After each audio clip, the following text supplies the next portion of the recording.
Hello everyone, this is Neha और आज हम बात करेंगे मिस यूज ऑफ 498 ए के बारे में। रिसेंटली ही सुप्रीम कोर्ट का एक फैसला आया है, एक केस के बारे में आया है, जिसके बाद वो गाइडलाइन लेकर आए हैं, जहां पर उन्होंने बताया है कि हम कैसे प्रिवेंट कर सकते हैं मिस यूज ऑफ 498 ए को। 498 बहुत ही कॉमन है, आजकल बहुत यूज में रहता है, सबको पता है कि वो क्या है, सेक्शन क्या है। लेकिन फिर भी थोड़ा सा इस पर चर्चा करते हैं। देखिए, सेक्शन 498 ए जो आईपीसी का है वो आया था 1983 में, यानी आज से 42 ईयर्स पहले। उस जमाने में उन औरतों के लिए आया था जो शायद आज की तारीख में 65 या 70 ईयर्स की होंगी। और उस ज़माने में जो लेडीज़ हुआ करती थीं, उन लोगों को इतना पढ़ाया नहीं लिखाया नहीं जाता था। साथ में बहुत ही कम लेडीज़ होती थीं जो जॉब करती थीं। मेल डोमिनेटिंग सोसाइटी थी। फैमिली से, मायके वालों से बहुत ज़्यादा सपोर्ट नहीं होता था। एक बार शादी हो जाती थी तो ये कहा जाता था कि आपको निभाना है, आपको उसी घर में रहना है। तो एक माइंडसेट था कि डिवोर्स का कल्चर नहीं था, माइंडसेट था कि जैसा भी है यही घर है, जैसा भी है यहीं पे निभाना है।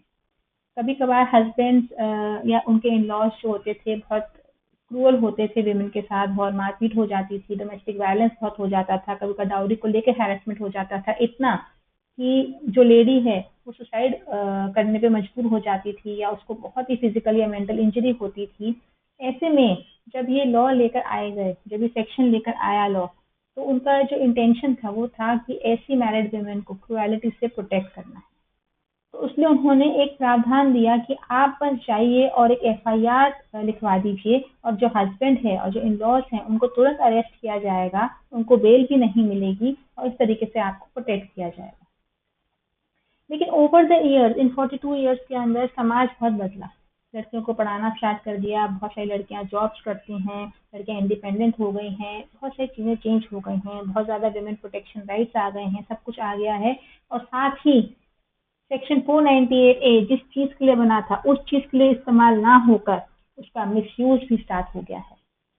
अब छोटी छोटी बातों पर घर में झगड़े होते हैं, तू मैं हो जाती हैं, हम साथ नहीं रह सकते, मुझे डिवोर्स चाहिए और डिवोर्स नहीं मिल रहा है या आपकी बात नहीं मानी जा रही है, तो आप इस सेक्शन को इस्तेमाल कर रही हैं as a tool for revenge, family को हैरेस करने के लिए, हस्बैंड की फैमिली को, इनफैक्ट उनके पेरेंट्स तक को, है ना, झूठे केस में फंसाने के लिए झूठे आरोप लगाए जा रहे हैं। बहुत ज़्यादा मिसयूज हो रहा है 498 ए का और इसके चलते केसेस आते रहे आते रहे आते रहे। और जब 2017 में केस आया, Rajesh Sharma versus state of UP का केस आया, तो सुप्रीम कोर्ट ने इंट्रोड्यूस किया फैमिली वेलफेयर कमेटी को। उन्होंने ये मैकेनिज्म इंट्रोड्यूस किया जहाँ पर उन्होंने बताया कि कैसे प्रिवेंट कर सकते हैं मिसयूज ऑफ सेक्शन 498 आईपीसी को।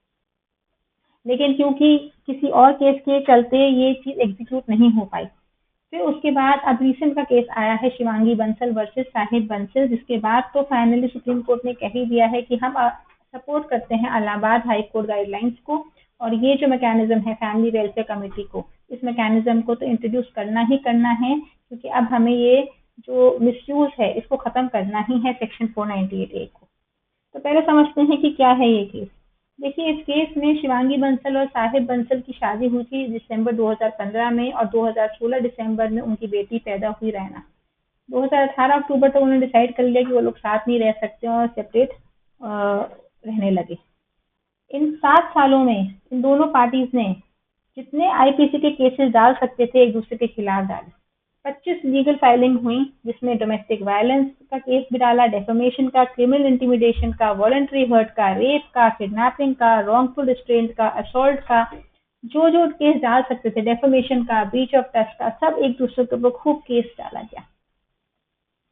जो लड़की की तरफ की फैमिली है उन्होंने बहुत ज़्यादा चीज़ें करी अगेंस्ट हस्बैंड और उनकी फैमिली के लिए, के अगेंस्ट।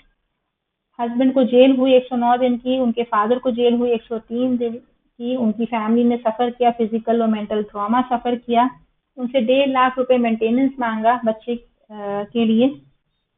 उन्होंने जब सुप्रीम कोर्ट के पास केस आया, उन्होंने सारे केस को एनालिसिस किया। इतना ज़्यादा मीडिया में इस केस का हाइप चला, खूब छीटाकशी हुई, खूब आरोप लगाए गए एक दूसरे के ऊपर, बहुत गंदगी हुई।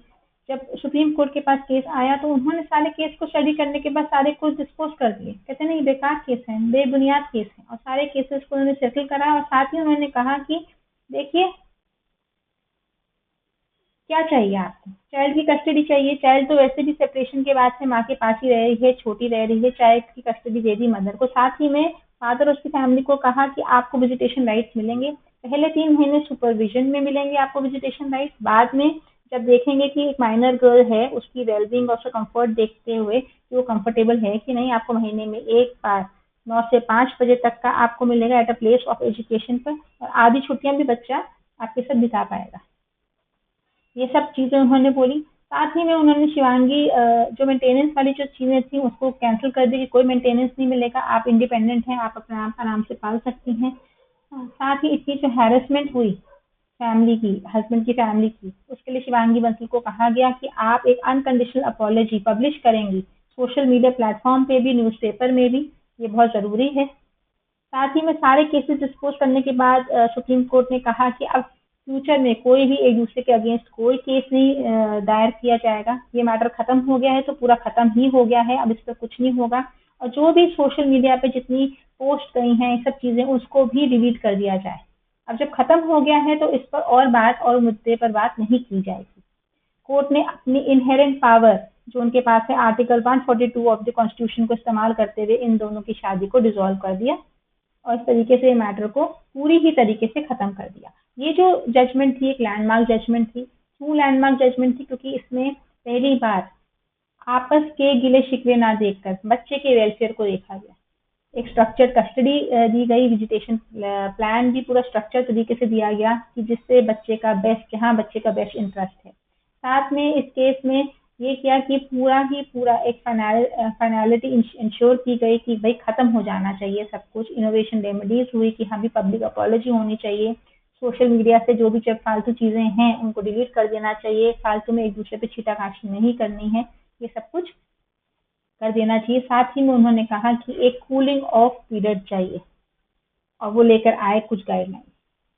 तो साथ उन्होंने क्या कहा, सुप्रीम कोर्ट ने अपनी नई गाइडलाइंस में कि अगर कोई भी लेडी को लगता है कि उसका हैरेसमेंट हो रहा है, उसको टॉर्चर किया जाता है, उसके साथ क्रुएलिटी हो रही है, तो वो रजिस्टर करें एफआईआर सेक्शन 498 ए के तहत। लेकिन 2 महीने तक अरेस्ट नहीं होगा। तो क्या होगा, एफआईआर की जो कॉपी है वो जाएगी फैमिली वेलफेयर कमेटी में, 1 हफ्ते के अंदर अंदर जाएगी। हर डिस्ट्रिक्ट में फैमिली वेलफेयर कमेटी बनाई जाएंगी। फैमिली वेलफेयर कमेटी में जो मेंबर्स होंगे वो यंग मीडिएटर्स होंगे, रिटायर्ड जजेस होंगे, एक्सपीरियंस सोशल वर्कर्स होंगे, लीगल प्रोफेशनल्स होंगे। दोनों ही पार्टीज को बुलाया जाएगा। साथ ही उनके 4 एल्डरली फैमिली मेंबर्स को भी बुलाया जाएगा काउंसलिंग के लिए। उनसे बात की जाएगी, उनके उनके जो डॉक्यूमेंट्स होंगे वो देखे जाएंगे, उन दोनों की बातें सुनी जाएंगी, उनकी फैमिली बैकग्राउंड देखा जाएगा। सब कुछ देखने के बाद जो फैमिली वेलफेयर कमेटी है 30 दिन के अंदर एक अपनी कॉन्फिडेंशियल रिपोर्ट सबमिट करेगी डिस्ट्रिक्ट जज को या मजिस्ट्रेट को या पुलिस को। और उस रिपोर्ट के बेसिस पर जो कोर्ट है या पुलिस है वो देखेंगे कि क्या इन लोगों के बीच में समझौता हो सकता है। अगर हो सकता है तो वो कराया जाएगा। अगर वो नहीं हो सकता और ये समझ में आता है कि नहीं सच में क्रुएलिटी हुई है तो फिर लीगल एक्शन लिया जाएगा। और अगर ये पता चल जाता है कि नहीं सब फॉल्स और एग्जैगरेटेड है तो जो एफआईआर है उसको ही क्वैश कर दिया जाएगा। तो एक बहुत ही बढ़िया एक डिसीजन लिया है सुप्रीम कोर्ट ने। और इसका जो एसेंस है वो ये है कि बात करके, काउंसिल करके बात को खत्म किया जा सकता है। उसको इतना एग्जैगरेट करने की जरूरत नहीं है, एक दूसरे पे इतने छीटी खाशी करने की जरूरत नहीं है। क्योंकि जब किसी की फैमिली मेंबर को जेल होती है, जब उसको अरेस्ट किया जाता है, तो जो एक सोशल स्टिग्मा लगता है, जो एक हैरेसमेंट होती है, ठीक है, उसका कोई खामियाजा जो है कोई भर नहीं सकता है। जो लॉस होता है वो कोई वापस नहीं कर सकता है। तो ये बहुत ही बढ़िया एक जजमेंट जो है सुप्रीम कोर्ट ने दिया है। Thank you.